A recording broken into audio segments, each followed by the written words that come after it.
আসসালামু আলাইকুম, আশা করি সকলে ভালো আছেন। আজকে আরেকটি নতুন ভিডিও নিয়ে আপনাদের সামনে হাজির হলাম। এটা একটি ইনফরমেশনমূলক ভিডিও। আপনারা যারা কোরিয়াতে যাওয়ার জন্য ইচ্ছুক, আজকের এই সম্পূর্ণ ভিডিওটি তাদের জন্য। তো চলুন দেখি বোয়েসেল কোরিয়ার জন্য কি নতুন নোটিশ জারি করেছে। সর্বপ্রথম আমরা দেখতে পাচ্ছি Bangladesh overseas employment and services limited, BOESL. এটি একটি সরকারি প্রতিষ্ঠান। তো গত 1 তারিখে এখানে একটি নোটিশ প্রদান করেছে, যেখানে দেওয়া আছে দক্ষিণ কোরিয়ায় চাকরি প্রত্যাশীদের 2027 সালের শেষার্ধে রোস্টার ভুক্তির লক্ষ্যে আগ্রহীদের কোরিয়ান ভাষা পরীক্ষায় অংশগ্রহণের নিবন্ধন ও পরীক্ষার সময়সূচি ঘোষণা। এখানে এইটা আপনাদেরকে জানানোর মূল উদ্দেশ্য হলো, অনেকে এই নোটিশগুলো খুঁজে পান না, বা অনেকে খুঁজে পান কিন্তু অনেক কিছু বুঝতে পারেন না। এই জন্য আপনাদেরকে এটা পড়ে পাশাপাশি বুঝিয়ে দেওয়ার জন্য। ইপিএসএ আবেদন চাকরির নিশ্চয়তা প্রদান করে না, এটি চাকরির প্রক্রিয়ার একটি অংশ। এটা বলার সবচেয়ে বড় কারণ হলো, অনেকে প্রবাসী কল্যাণ ভবনে চাকরি করে, তো তারা অনেক প্রার্থী থেকে বিভিন্ন কথা বলে টাকা হাতিয়ে নেয় যে আমি যেহেতু এই ডিপার্টমেন্টে বা এই মন্ত্রণালয় বা এই প্রবাসী কল্যাণে জব করি, তো তুমি যদি আমাকে কিছু টাকা দাও আমি হয়তোবা একটা ব্যবস্থা করে দিব। আসলে এটা প্রবাসী কল্যাণ ভবন শুরুতেই না করে দিয়েছে যে ইপিএস আবেদনে চাকরির নিশ্চয়তা প্রদান করে না, এটি চাকরির প্রক্রিয়ার একটি অংশ।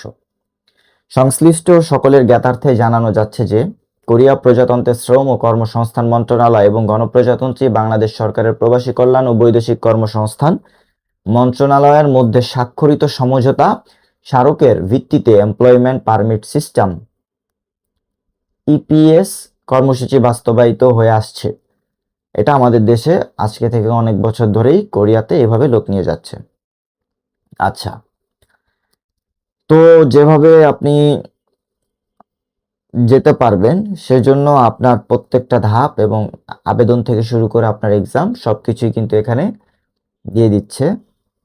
তো উক্ত কর্মসূচির আওতায় কোরিয়ান ভাষা দক্ষতা, শারীরিক সক্ষমতা এবং অন্যান্য নির্ধারিত যোগ্যতা বিবেচনা করে কোরিয়ার প্রজাতন্ত্রের human resources development service of Korea যোগ্য প্রার্থীদের চাকরির জন্য জব রোস্টারে অন্তর্ভুক্ত করে। পরবর্তীতে কোরিয়ান নিয়োগদাতার কর্মী নিয়োগের চাহিদার ভিত্তিতে কোরিয়া প্রজাতন্ত্রের শ্রম ও কর্মসংস্থান মন্ত্রণালয়ের অধীনস্থ জব সেন্টার সমূহ জব রোস্টারে অন্তর্ভুক্ত প্রার্থীদের মধ্য থেকে দৈব চয়ন পদ্ধতিতে 1:3 অনুপাতে প্রার্থীদের তথ্য সংশ্লিষ্ট নিয়োগদাতার নিকট উপস্থাপন করে।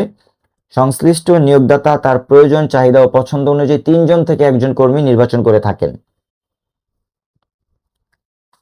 আচ্ছা, তারপরে আমাদের যেটা বেশি দরকার আমরা সেটাই মূলত বলি। জব রোস্টারে অন্তর্ভুক্তি চাকরি প্রাপ্তির নিশ্চয়তা প্রদান করে না, বরং এটি চাকরির জন্য প্রার্থী নির্বাচনের একটি ধাপ মাত্র। উল্লেখ্য, এই প্রক্রিয়া শুধুমাত্র বাংলাদেশের জন্য প্রযোজ্য নয়।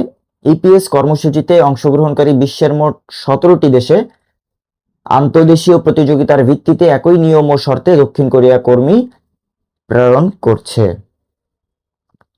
আচ্ছা, এইচআরডি কোরিয়া চাহিদা এবং প্রবাসী কল্যাণ ও বৈদেশিক কর্মসংস্থান মন্ত্রণালয়ের সিদ্ধান্ত অনুযায়ী উৎপাদন ম্যানুফ্যাকচারিং খাতে 2000 জন প্রার্থীকে জব রোস্টার ভুক্তির লক্ষ্যে সর্বমোট 20,000 জন প্রার্থীকে কোরিয়ান ভাষা পরীক্ষা অংশগ্রহণের সুযোগ প্রদান করা হবে।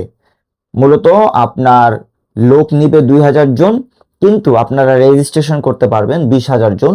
এই 20,000 জনের মধ্য থেকে যারা পরীক্ষায় উত্তীর্ণ হবে তাদেরকে রোস্টার ওয়াইজ আপনার কোরিয়াতে পাঠানো হবে। আচ্ছা, একলা পর্যায়, প্রথম পর্যায়ে আর কি, 1 জানুয়ারি 2024 থেকে 31 ডিসেম্বর 2026 পর্যন্ত জব রোস্টার থেকে ডিলেট হয়েছেন বা হবেন উৎপাদন, নির্মাণ, মৎস্য ও জাহাজ নির্মাণ শিল্প এমন প্রার্থীদের পুনরায় কোরিয়ান ভাষা পরীক্ষায় অংশগ্রহণের সুযোগ প্রদানের লক্ষ্যে যেসব প্রার্থীর জন্ম তারিখ 21 জুলাই 1986 থেকে 10 জুলাই 2008 মধ্যে, কেবল তারা আবেদন করতে পারবেন। প্রথম পর্যায় নিবন্ধন কার্যক্রম আগামী 10 জুলাই 2026 থেকে 12 জুলাই 2026 পর্যন্ত অনুষ্ঠিত হবে। দ্বিতীয় পর্যায়, প্রথম পর্যায়ে নিবন্ধন সম্পন্ন হওয়ার পরে অবশিষ্ট আসনের বিপরীতে যারা প্রথম পর্যায়ে, যারা এর আগে জব রোস্টার থেকে ডিলিট হয়েছে প্রথম পর্যায়ে, কিন্তু তারা আবেদন করতে পারবে। তাদের আবেদন সম্পূর্ণ হওয়ার পরে দ্বিতীয় পর্যায়ে তারাই আবেদন করতে পারবে যারা নতুন আর কি।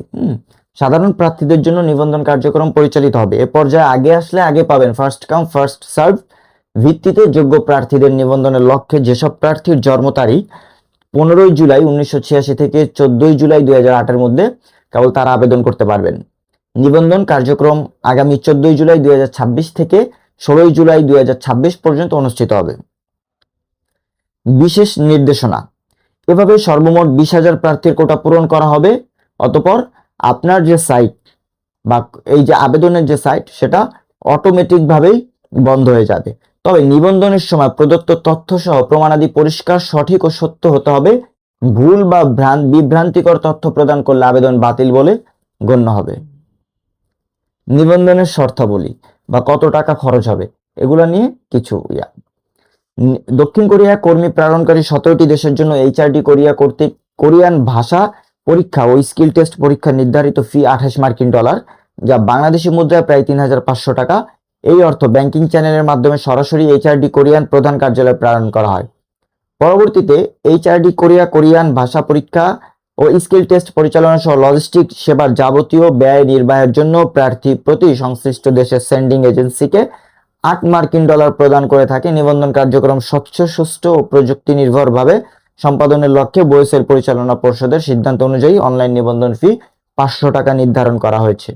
এই ফি পরিশোধের মাধ্যমে একজন প্রার্থী ঘরে বসেই অনলাইনে নিবন্ধন সম্পন্ন সহ পরীক্ষা অংশগ্রহণের প্রবেশপত্র সংগ্রহ টেকনোলজি বুয়েটের সার্বিক কারিগরি সহযোগিতায় পরিচালিত ও বাস্তবায়িত হয়ে থাকে। তাই একজন আবেদনকারীর পরীক্ষার ফি 3,500 টাকা এবং অনলাইন নিবন্ধন ফি 500 টাকা, 4,000 টাকা প্লাস বিকাশ চার্জ 46 টাকা অফারের যোগ্য। 2. সরকারের মধ্যে সম্পাদিত সমঝোতা চুক্তির অনুচ্ছেদ 6 অনুযায়ী কোরিয়ান ভাষা পরীক্ষায় অংশগ্রহণ বা পরীক্ষায় উত্তীর্ণ হওয়া দক্ষিণ কোরিয়ার চাকরি প্রাপ্তির নিশ্চয়তা প্রদান করে না। এ বিষয়ে প্রার্থীদের অবহিতকরণ ও সচেতনতা নিশ্চিত করার লক্ষ্যেই অনলাইন নিবন্ধনের সময় তাদের কাছ থেকে একটি অঙ্গীকারনামা গ্রহণ করা হবে, যেখানে তারা উক্ত শর্ত সম্পর্কে অবগত থাকার বিষয়টি স্বীকার করতে হবে। ওকে, আচ্ছা, এবার আসেন আমরা দেখি যোগ্যতা ও অযোগ্যতার শর্তাবলী। এখানে কোরিয়ান ভাষা পড়া, লেখা ও বোঝার মৌলিক পারদর্শিতা থাকতে হবে। ন্যূনতম শিক্ষাগত যোগ্যতা এসএসসি বা সমমান হতে হবে। বয়স 18 থেকে 39 বছরের মধ্যে হতে হবে। পাসপোর্টের মেয়াদ কমপক্ষে 16 জুলাই 2026 তারিখ পর্যন্ত বৈধ হালনাগাদ থাকতে হবে। পাসপোর্টে ও জাতীয় পরিচয়পত্র উল্লিখিত নাম, জন্ম তারিখ এবং ছবির মধ্যে সামঞ্জস্য থাকতে হবে। 3D dirty, difficult and dangerous প্রকৃতির কাজ করার মানসিকতা আগ্রহ থাকতে হবে। কালার ব্লাইন্ডনেস বা রং শনাক্তকরণে কোনো সমস্যা থাকা যাবে না, অর্থাৎ এটা আপনার চোখে কোনো সমস্যা থাকা যাবে না। আর উপরে যেটা বললাম আর কি, ডার্টি, ডিফিকাল্ট ময়লা এবং কঠিন, এবং ডেঞ্জারাস মানে ঝুঁকিপূর্ণ কাজ করতে আগ্রহী থাকতে হবে। পোশাক পরিচ্ছদ, আচার আচরণ ও কথোপকথনের সাথে শালীনতা ও পেশাদারিত্ব বজায় রাখতে হবে। মাদকাসক্ত, সিফিলিস শনাক্ত ব্যক্তিগণ অযোগ্য বলে বিবেচিত হবে। ফৌজদারি অপরাধে জেল বা অন্যান্য কোনো শাস্তিপ্রাপ্ত ব্যক্তিরা অযোগ্য বলে বিবেচিত হবেন। দক্ষিণ কোরিয়ায় অবৈধভাবে অবস্থাকারীগণ অযোগ্য বলে বিবেচিত হবেন। দেশ ত্যাগে নিষেধাজ্ঞা আছে এমন ব্যক্তিগণ অযোগ্য বলে বিবেচিত হবেন। এবং E9 বা E10 ভিসা কোরিয়াতে 5 বছরের বেশি অবস্থানকারীগণ অযোগ্য বলে বিবেচিত হবেন। প্রার্থী বাছাই পরীক্ষা, প্রথম রাউন্ড পরীক্ষা ইউবিটি, যেটা মূলত সিবিটি বলা হয়ে থাকে, কম্পিউটার বেসড টেস্ট। দ্বিতীয় রাউন্ড পরীক্ষা competency test plus skill test, এবং তৃতীয় প্রাপ্ত স্কোর মূল্যায়নের রেজাল্ট ঘোষণা। আচ্ছা, প্রথম পর্যায়ে ডিলেটকৃতদের অগ্রাধিকার ভিত্তিতে নিবন্ধন, এটা তো বুঝিয়ে বললাম, বুঝতে পারছেন। অনলাইন নিবন্ধনকালীন প্রয়োজনীয় প্রমাণাদি যেটা লাগবে, পাসপোর্ট সাইজের সাদা ব্যাকগ্রাউন্ড রঙিন ছবি নিবন্ধনের সময় আপলোড করতে হবে।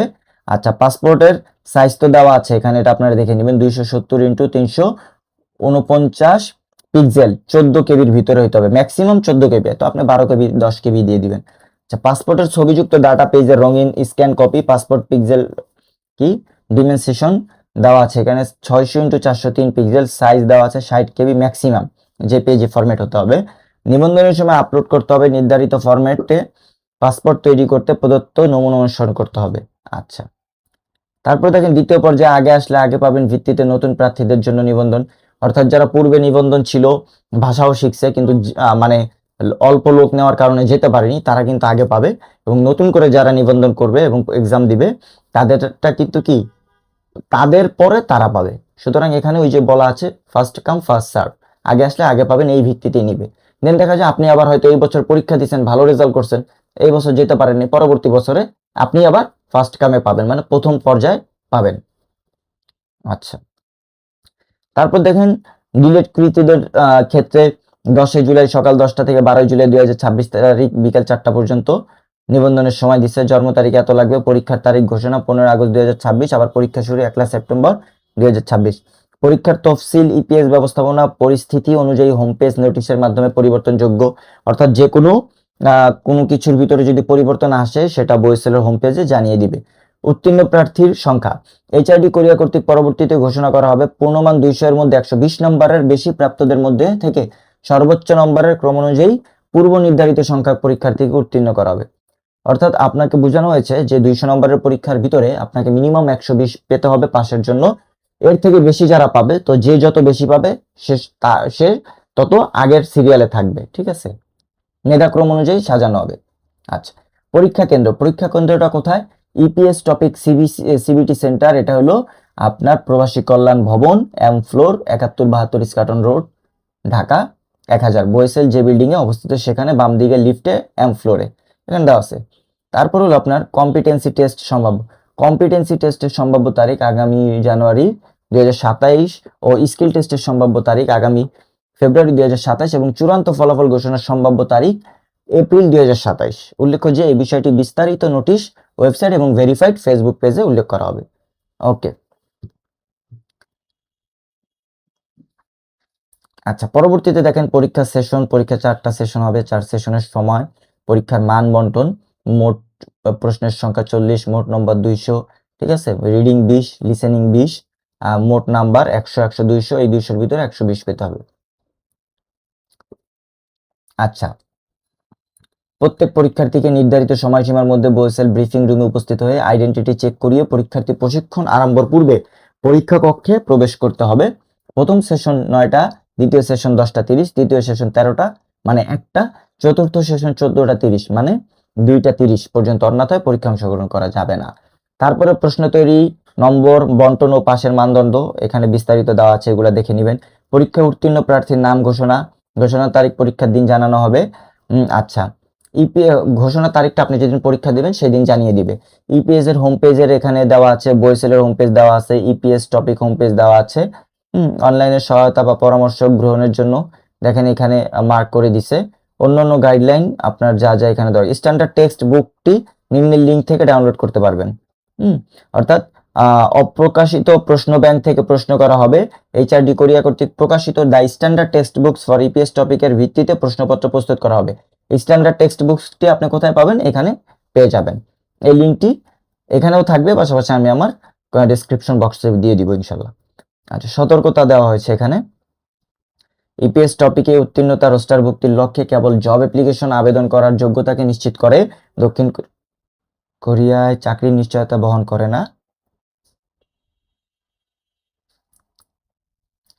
তারপরে ইপিএস টপিক সিভিটি নিবন্ধন পরীক্ষার ফির পর কোরিয়ায় প্রবেশ পর্যন্ত নির্ধারিত ব্যয় হবে, তা সার্ভিস চার্জ হিসাবে বয়েসেলের ওয়েবসাইটে প্রকাশ থাকবে। আচ্ছা, ব্যবস্থাপনা শ্রম কর্মসংস্থান মন্ত্রণালয় কোরিয়া প্রজাতন্ত্র গ্রহণযোগ্য ছবির ও পাসপোর্টের নমুনা এখানে দিয়ে দিয়েছে। দেখেন ছবিটা একদম ফ্রেশ এবং ব্যাকগ্রাউন্ড সাদা হতে হবে। পাসপোর্টের সম্পূর্ণ লেখা উল্লেখ থাকতে হবে, এই যে দেখেন সম্পূর্ণ লেখাটা যেন উল্লেখ থাকে।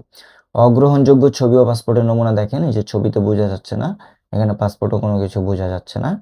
নির্ধারিত পোর্টালে কোন ছবি সঠিক ও কোন ছবি বাতিল, এইচআরডি কোরিয়া থেকে প্রাপ্ত নমুনা নিম্নরূপ এখানে দিয়ে দিয়েছে। সঠিক ছবি হলো এগুলো, ঠিক আছে, বাতিল ছবি এগুলো। Dirt on picture, no body, blue background, mask look, হ্যাঁ, গ্লাস ইন কেস, হ্যাঁ গ্লাস দেখছেন। আচ্ছা, দক্ষিণ কোরিয়া সরকার G2G পদ্ধতিতে একটি স্বচ্ছ কম ব্যয়বহুল অনলাইন ভিত্তিক নিয়োগ ব্যবস্থা ইপিএস এমপ্লয়মেন্ট বার্ষিক কোটা পদ্ধতি সবকিছু এখানে দেওয়া আছে, এটা উপরে নেবেন। রোস্টার ও ডিলেট পদ্ধতি, স্বাস্থ্য পরীক্ষা, জব অ্যাপ্লিকেশন ফর্ম গ্রহণ, এখানে চূড়ান্তভাবে উত্তীর্ণদের রোস্টার ভুক্তির পূর্বে সংশ্লিষ্ট সিভিল সার্জন কার্যালয়ে স্বাস্থ্য পরীক্ষা সম্পন্ন করা হয়। জব অ্যাপ্লিকেশনের ফর্ম গ্রহণ, স্বাস্থ্য পরীক্ষায় উত্তীর্ণদের নিকট হতে এইচআরডি কোরিয়া কর্তৃক নির্ধারিত জব অ্যাপ্লিকেশন ফর্ম গ্রহণ করা হয়। আচ্ছা, তারপরে দেখেন ডিলিট সবকিছু এখানে দেওয়া আছে। কর্মী নির্বাচন পদ্ধতি, যেভাবে যেটা আছে। যাই হোক, আপনারা যদি কোথাও কোনো কিছু না বুঝেন, আমার ইউটিউবের ভিডিওতে আপনি কমেন্ট করবেন, আমি আপনাকে বুঝিয়ে দেওয়ার চেষ্টা করব। আর এছাড়াও যারা আপনারা ভাষা শিখতে চান, তারা ভাষা শেখার জন্য অবশ্যই যে ইপিএস কোরিয়ার যে সাইটটা আছে, সেখানে স্পেশাল টেক্সট বুক দেওয়া আছে, সেটা থেকে শিখলে আপনাদের পরীক্ষায় অনেকটা কমন পড়বে। তো আশা করি ভালো থাকবেন এবং আমার পরবর্তী আরেকটি ভিডিও দেখার অপেক্ষায় থাকবেন। আল্লাহ হাফেজ।